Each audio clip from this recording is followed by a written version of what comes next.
Chapter 10 के starting में हम देखते हैं जहां पर गार्ड जिंगत्यूल सीजन के लिए फूल लेकर आता है। उस फूल को देखकर सीजन रुक जाता है लेने से पहले और बोलता है, वेट अ मिनट, मुझे ये मत बताना कि तुमने ये फूल सेंटर की फूलों की क्यारियों से तोड़कर लाए हो। ये सुनकर गार्ड जिंगत्यूल थोड़ा फ्लिंच करता है और सोचने लगता है। उसके बाद वो बोलता है, तो क्या हुआ, ये सेंटर में खिल गया था जिसकी मैं अभी देखभाल कर रहा हूँ। सीजन हेस्टेट करते हुए बोलता है, नहीं, मेरा ये मतलब नहीं था। जो मैं कहना चाहता हूँ वो ये है कि एग्जामिनर शिनडियोन ने इन टूलिप्स फ्लावर को प्लांट किया था। अच्छा होगा अगर तुम वापस जाओ और इसे रीप्लांट करो, उसे वो रोकते हुए बोलता है। गाइड जिंगत्यूल लंबी सांस छोड़ता है और फिर स्माइल करता है। उसके बाद वो अपनी पावर के साथ उस ट्यूलिप फ्लावर को सुखा देता है। गाइड जिंगत्यूल को ऐसा करते देखकर सीजन काफी ज्यादा सरप्राइज्ड हो जाता है और हैरानी के साथ ट्यूल की ओर देखता है।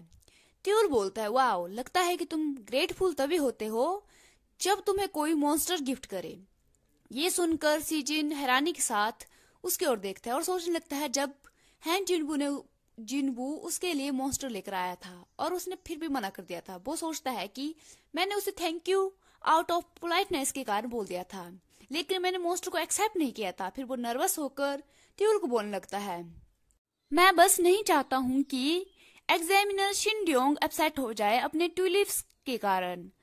फिर ट्यूल बोलता है, मैं उसके साथ बात करने जा सकता हूँ और सब कुछ कल तक सेटल कर सकता हूँ। उसके बाद गाइड जिंगत्यूल उस सूखे हुए ट्यूलिप को सीजन को देने लगता है और बोलता है, लगता है कि रोमांटिक गेस्चर तुम्हें पसंद नहीं है, इसीलिए इसे एज अ ब्राइव ही एक्सेप्ट कर लो।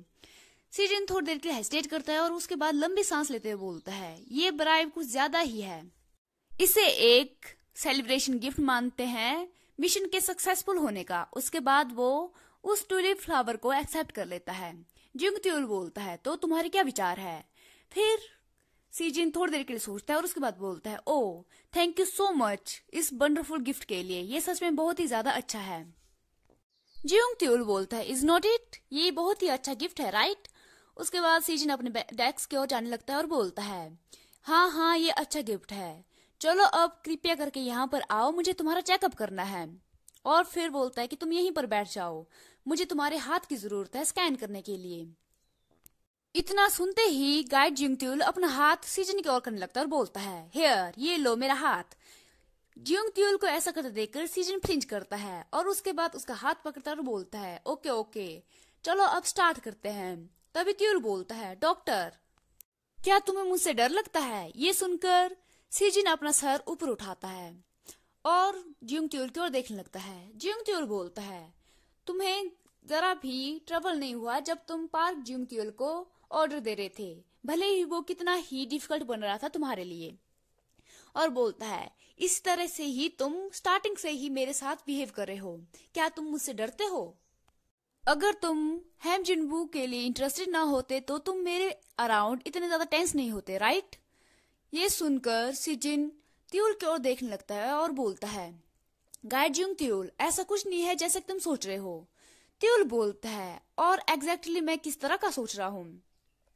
सीजन फिर हेस्टेट करते हुए बोलता है, यू नो, रोमांटिक फीलिंग्स और अदर टाइप ऑफ स्टफ, मैंने आज तक हैम जिनबू के बारे में इस तरह से सोचा ही नहीं है। फिर सीजन सोचने लगता है, ये सच है कि जब हैम जिनबू ने मुझे ब्लरी फोटो के साथ टाइपिंग मिस्टेक के साथ मैसेज भेजा तो वो बहुत ही ज्यादा क्यूट था, और ये भी जब एज अ थैंक यू वो मेरे लिए गिफ्ट लेकर आया, भले ही वो एक मॉन्स्टर था, लेकिन इसका मतलब ये नहीं है कि मैं उसे रोमांटिकली लाइक करता हूँ। फिर सीजन स्माइल करता है और सोचता है, इट्स जस्ट कि मुझे उसके प्रति अफेक्शन है जो कि हम उसके प्रति फील करेंगे जिसने हमारी एक बार जान बचाई हो। फिर वो ट्यूल को बोलता है, ये बस ये है कि एज पर हैम जिनबू ने मुझे एक बार बचाया था, जिस कारण से मैं उसके प्रति ऐसा फील करता हूँ, लेकिन उसके लिए मेरे दिल में कोई रोमांटिक फीलिंग नहीं है। फिर वो अपने नेक को स्क्रैच करता है और बोलता है, सो नेचुरली मैं बस उससे फेवर पे करना चाहता हूँ, मेरी जान बचाने का, मैं उसकी हेल्प करना चाहता हूँ जैसा कि मैं कर सकता हूँ, दैट्स ऑल। उसके बाद सीजन जिंगत्यूल की ओर देखता है और बोलता है, इसलिए मैं हैम जिनबू का ध्यान रख रहा था, लेकिन लगता है कि मुझे गलत समझ लिया गया। फिर जियोंग त्यूल को दिखा जाता है। जियोंग त्यूल का ऐसा रिएक्शन देखकर सीजन बोलता है, गाइड जियोंग त्यूल। तभी बोलते बोलते हैम जिनबू वहां पर आ जाता है और बोलता है, मैं वापस आ गया और मैंने क्रैवी यानी कि मॉन्स्टर का भी ध्यान रख दिया जो मुझे उसके साथ करना था। और फिर उन दोनों को ऐसे देखकर बोलता है, तुम दोनों क्या करे हो? सीजिन हेजिटेट करते हुए बोलता है, हम बस चेकअप के बीच में हैं। इतने में जियोंग त्यूल सीजिन का नाम लेता है और बोलता है, डॉक्टर। सीजिन का ध्यान त्यूल की ओर जाता है। त्यूल बोलता है, प्लीज मेरे अराउंड नर्वस फील मत किया करो। मैं विश करता हूँ कि आप मुझे कभी कभी ऑर्डर दे दिया करे और उसकी इच्छा रखा करे, और मैं चाहता हूँ कि आप मेरे अराउंड और ज्यादा कॉन्फिडेंस के साथ रहो। उसके बाद जियोंग त्यूल एक बड़ी सी स्माइल करता है और सीजन के शोल्डर पर हाथ रखता है और बोलता है, क्या आप मेरी बात को समझ रहे हैं?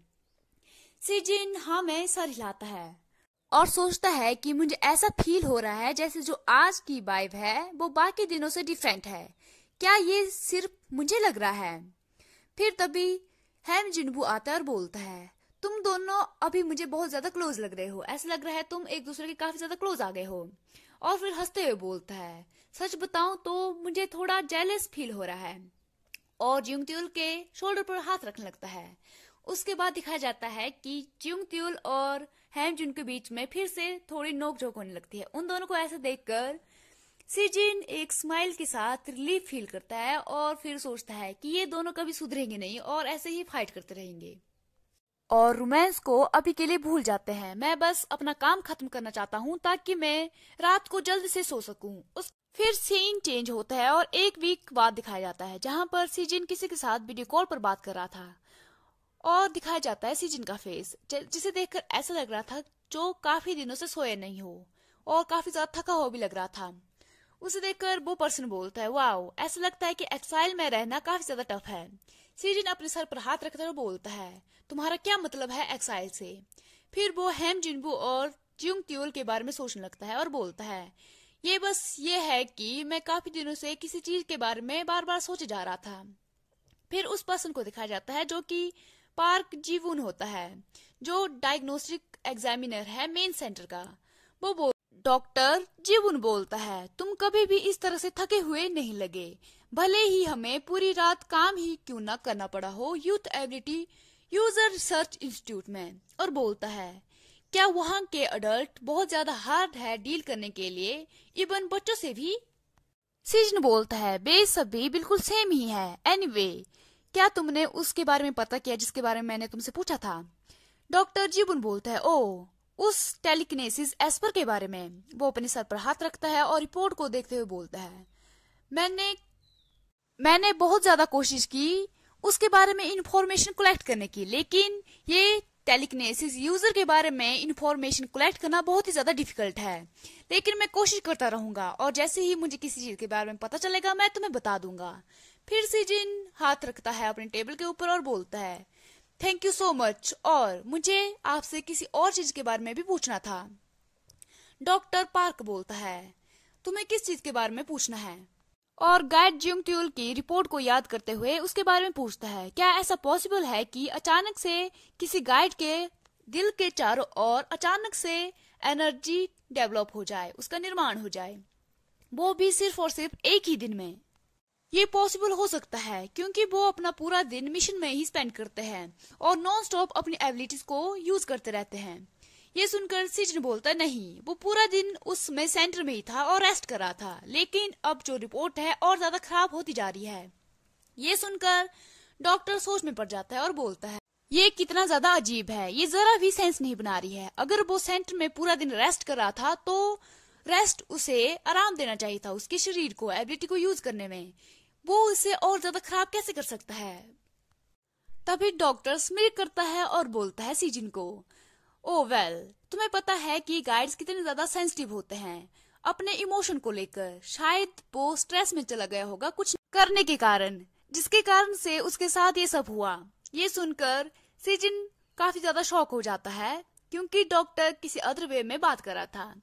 सीजिन अपने कॉफी मग को उठाता है और अपने सर पर हाथ रखता है। फिर डॉक्टर को बोलता है, जीबुन, इसी कारण से एबिलिटी यूजर हमें लाइक नहीं करते हैं। सीजन को ऐसा देखकर डॉक्टर जीवन बोलता है, oh our sweet gentle examiner peak season. Okay okay, मैं समझ गया, मैं इसके बारे में देखूंगा और जैसे ही मुझे कुछ मिलता है मैं तुम्हें सेंड कर दूंगा। सीजन रिलीफ के साथ थैंक यू बोलता है। डॉक्टर जिनबुन सीजन के बारे में चिंता करते हुए बोलता है, बट सीरियसली क्या तुम वहां पर ठीक हो? ऐसा लग रहा है तुम्हें देखकर कि तुमने अपना बहुत ज्यादा वेट लॉस कर दिया है। मैंने सुना है कि वहां के मॉन्स्टर कोई जोक नहीं है। सीजन बोलता है, वेल लकी फॉर मी कि मैं फ्रंट लाइंस में नहीं हूँ, लेकिन फिर भी यहाँ के फॉर्मर डायग्नोस्टिक्स के अनुसार सी मॉन्स्टर अचानक से सेंटर में आ गए और ऐसा लग रहा था जैसे यहाँ पर कोई डिजास्टर मूवी चल रही हो। ये सुनकर डॉक्टर जिनबोन बोलते हैं, वाओ क्या सच में? और एबिलिटी यूजर ने उस सिचुएशन को हैंडल भी कर दिया। सीजन बोलता है, हाँ दैट पर्सन। वो बोलते बोलते रुक जाता है और अपने टेबल पर रखे हुए मुरझाए हुए ट्यूलिप फ्लावर को देखने लगता है और बोलता है जीवन को, जीवन। और फिर सीजन अपने टेबल पर रखे मुरझाए हुए ट्यूलिप फ्लावर को देखने लगता है और फिर डॉक्टर जीवन से पूछता है, जीवन। जीवन बोलते हैं, व्हाट क्या हुआ? सीजन बोलता है, ये किसी के बारे में है जिसे मैं जानता हूँ, क्या तुम इसे सुनने में इंटरेस्टेड हो और सुनना चाहते हो? ऑब्वियसली वो अपने बारे में कुछ पूछने वाला है और ये चैप्टर 10 यहीं पर एंड होता है। आई होप आप सभी को ये वीडियो अच्छी लगी होगी। If you like please like share and comment in this video and don't forget to subscribe this channel. Thank you so much, have a nice and great day, bye bye, see you in the next video.